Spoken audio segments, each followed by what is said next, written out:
33 বছৰ পাছত দক্ষিণ হালমৰা আৰক্ষী থানাত মন্দিৰ মুকলি হিন্দু মুছলমান মিলনৰ নিদৰ্শন দাঙি ধৰি মুকলি কৰা হ'ল শিৱ মন্দিৰটো 33 বছৰ পূৰ্বে ব্ৰহ্মপুত্ৰৰ গৰাখহনীয়াৰ কবলত পৰিছিল এই মন্দিৰটো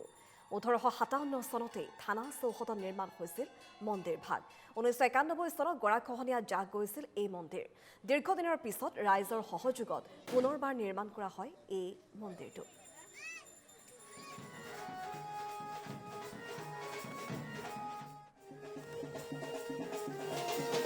কাৰণ দক্ষিণ হালমাৰাত এটা ঐতিহাসিক দিন বুলি আমি ক'ব লাগিব আজি বহুত যুগৰ পৰা আমাৰ এই মন্দিৰ সাউথ শালমাৰা থানাত আমাৰ মন্দিৰ আছিল সাউথ শালমাৰা পুৰণা সাউথ শালমাৰাখন ভাঙি গ'ল তাৰে পৰিপ্ৰেক্ষিতত আজি আমাৰ সাউথ শালমাৰাত ওচি তিলক চন্দ্ৰ ৰায়ৰ নেতৃত্বত আৰু দক্ষিণ হালমাৰাবাসী ৰাইজৰ সহযোগত